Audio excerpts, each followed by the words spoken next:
C'est l'heure du sonneur. Et vous avez peut-être vu ces images terribles de chaos en Martinique. Depuis le début du mois de septembre, il y a eu un grand mouvement politique qui a été lancé pour lutter contre la vie chère sur l'île. On va dire le RPPRAC, Rassemblement pour la protection des peuples et des ressources afro-caribéennes. Il faut dire que l'écart des prix entre la métropole et la Martinique atteint des proportions folles, on va le dire, des produits alimentaires qui sont en moyenne 40% plus chers qu'ici en métropole, et cela peut monter jusqu'à 700% sur des produits comme le pain de mie, que les Martiniquais paient 11 euros, ou encore un pack d'eau qui peut coûter jusqu'à 9 euros. Je vous propose de voir d'ailleurs une image, voilà, vous la voyez apparaître, où on voit certaines différences de prix sur certains produits vraiment très importantes. Alors, la grogne populaire est donc légitime, on peut le comprendre, et elle monte de semaine en semaine. Et alors, le gouvernement, face à cette grogne, a trouvé pour le moment comme moyen d'envoyer la brigade CRS 8 sur place pour mater tout le monde. Sauf que cette décision a eu l'effet inverse de celui recherché. Les tensions sont encore montées d'un cran, puisque l'aéroport de Fort-de-France a été envahi, bloqué, une gendarmerie a été incendiée, 400 véhicules ont été brûlés, 26 membres des forces de l'ordre ont été blessés, un couvre-feu décrété qui n'a pas non plus permis véritablement d'apaiser là-bas les tensions. Je vous propose de regarder ces images qu'on peut voir justement de ces tensions. C'est une recension de différentes zones, on va dire, en feu.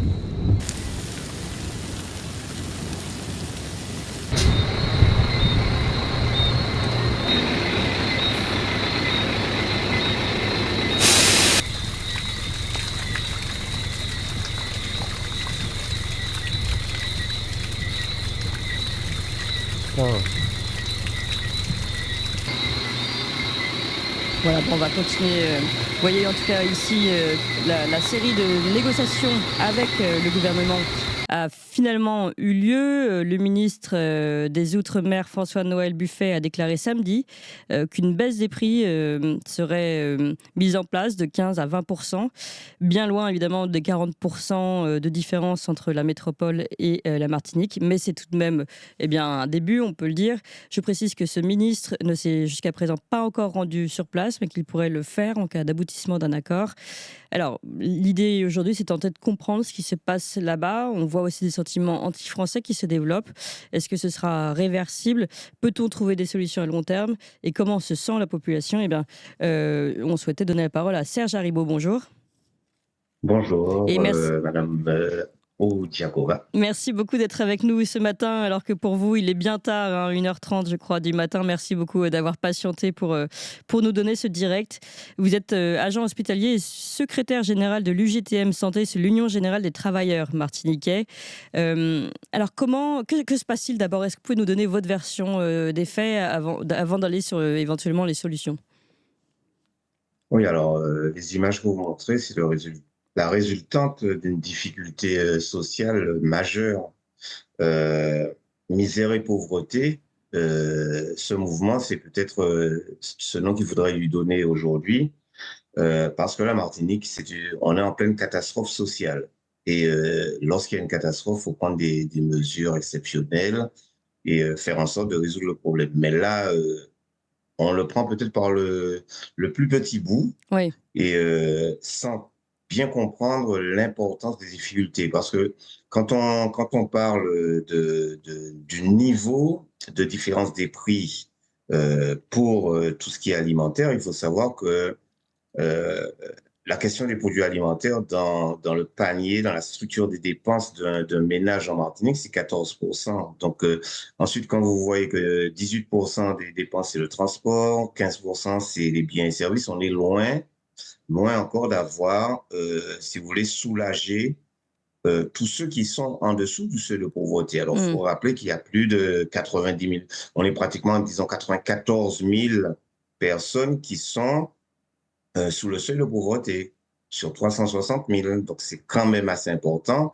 Je rappelle que c'est 1 233 euros et quelques le seuil de pauvreté. Oui. Et l'INSEE dit bien que le seuil de pauvreté, il est bien plus important et c'est toujours dans les mêmes proportions. C'est le double de ce que vous avez, vous, de votre côté. Et en plus de ça, c'est encore plus accentué parce que tout le monde n'est pas à ce niveau. Le niveau médian est encore plus bas. Mais bien Ce sûr. qui veut dire qu'on a des grandes difficultés. Et cette catastrophe sociale, j'ai pas l'impression que le gouvernement précédent ni ce gouvernement n'a encore pris La mesure. la vraie dimension, voilà, la Hmm. vraie mesure des difficultés auxquelles il fait face. Oui. Donc, un accord, des négociations sur les produits alimentaires, certes, mais nous tenons, nous, à alerter le gouvernement que déjà, les grandes difficultés qu'il y a pour arriver à cet accord, ce n'est pas normal parce qu'on ne résout pas le problème de monopole qui s'exerce sur le commerce en Martinique et sur une caste C'est quoi ce monopole de dont vous parlez? ce monopole, c'est tout ce qui est le transport, le transit, l'acheminement, la distribution et la vente de tout ce qui est commerce. Alors, téléphonie, automobile, toute alimentation est détenue par la caste des béquilles. Ça c'est une première chose. Hmm. En second lieu, il faut savoir on nous dit qu'il y a des plateformes d'achat. Vous savez, il y a 13 à 14 intermédiaires. Moi, je dirais c'est les 12 mercenaires, on en a rajouté deux, quoi. Hmm. Qui extirpent à chaque fois, à chaque étape, qui va extirper des marges et des bénéfices. Et quand vous rentrez dans un commerce, vous prenez un produit, vous n'avez pas besoin de savoir s'il y a 13 ou 14 intermédiaires. Tout ce que vous voulez savoir, c'est combien que ça coûte et pourquoi que ça coûte autant en Bien marché. sûr, bien sûr. Et qu'est-ce qu'il y a lieu de faire pour diminuer ce coût-là? Alors, il y a ce monopole-là par 4 gros groupes. Le groupe Bernard Ayotte, le groupe Parfait, le groupe Crio, le groupe Safo, et c'est toujours la même clique qui est là depuis des centaines d'années. Mais- En plus de ça, vous avez un monopole sur le transport maritime, c'est la CMA-CGM. Oui. Et le plus gros problème qu'il y a, il y aurait pu avoir des monopoles avec de la transparence. Mais on ne sait pas quels sont les profits faits. Ces compagnies et ces entreprises ne déposent pas leur bilan réglementairement auprès de la Chambre de Mais comment commerce. ça se fait, ça? Donc, on ne sait pas. Bah, ils préfèrent payer les amendes.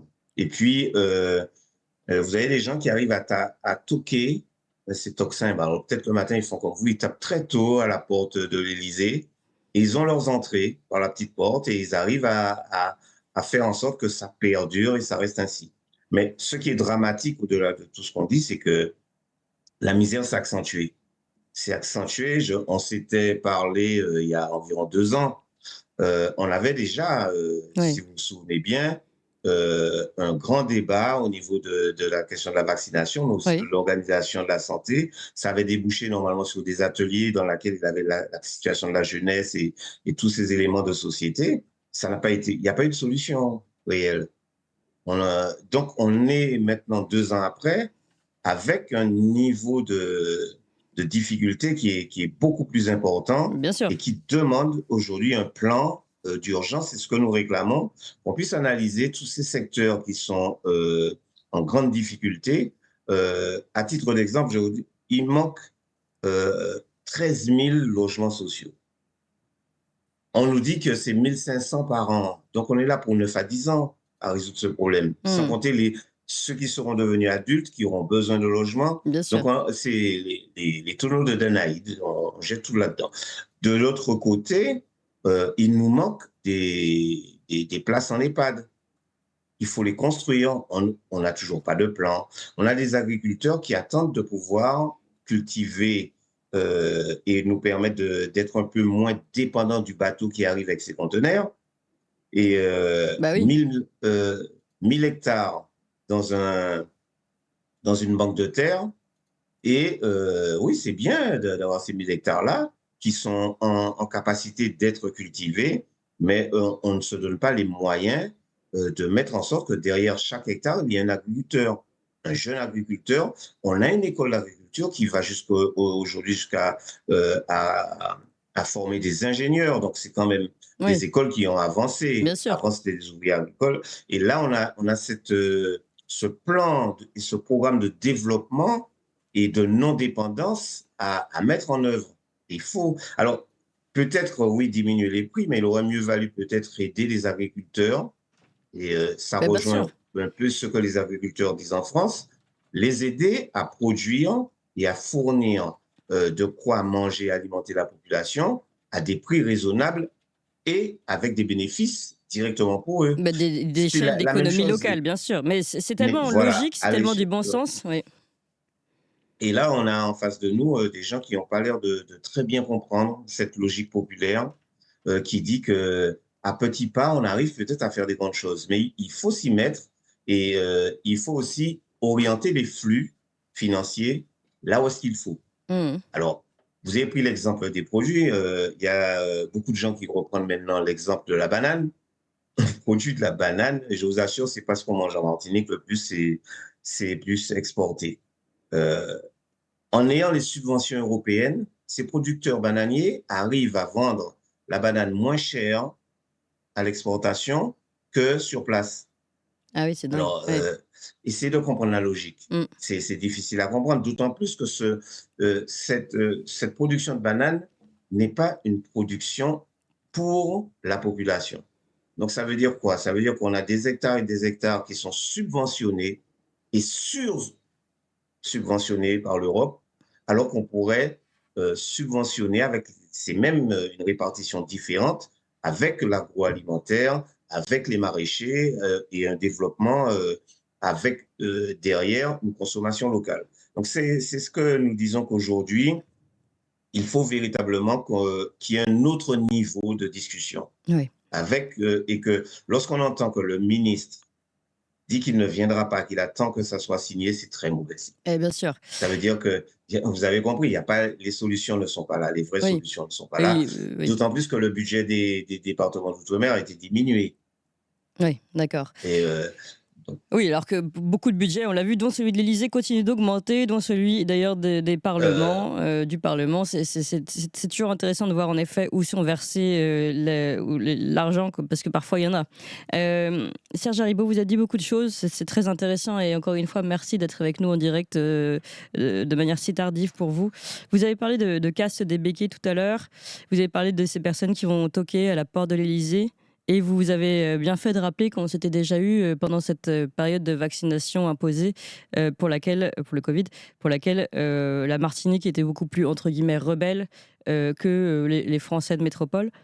Euh, Est-ce que c'est pas toujours le même système qui se passe en fait? Est-ce que c'est pas toujours une imposition par le haut sans prendre en compte finalement les réalités locales? Est-ce que que ce soit du point de vue sanitaire que vous connaissez bien, au point de vue ici, on l'a dit, transport maritime, commerce, est-ce que c'est pas toujours la même façon de voir, on vous impose et on se débrouille et puis on calme avec des ateliers jeunesse comme vous dites et puis on reviendra quand la situation sera apaisée soi-disant.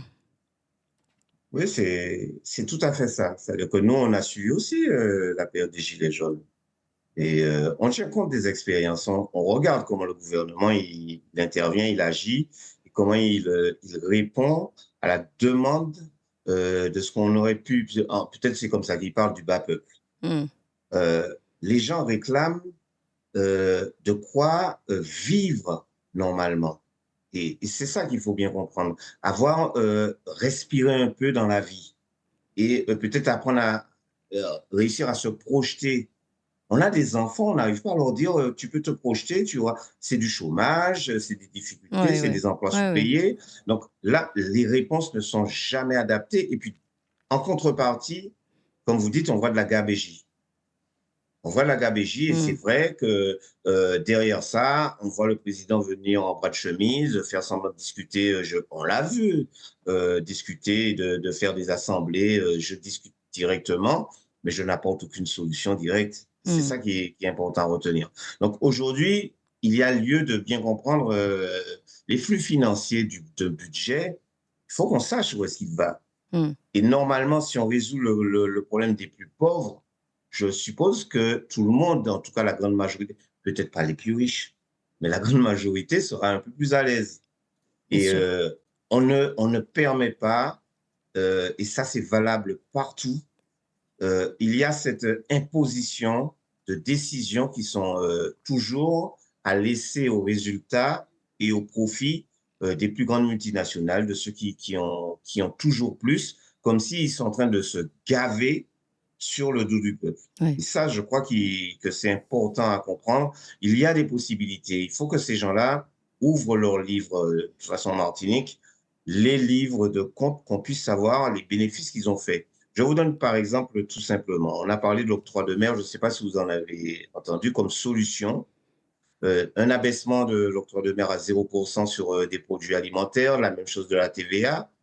Euh, mais les gens ont la mémoire très courte. En 2009, les événements de 2009, nous avons signé un accord dans lequel la grande distribution, les mêmes, hein, Hmm. avait obtenu 3% de réduction d'octroi de mer. Ben, le consommateur, on n'a jamais vu ça hein, sur les rayons, cette baisse de Hmm. Ah 3%. oui, d'accord. Donc, ça veut dire Chaque fois des qu'ils ont promesses, quoi. Ouais. engrangé.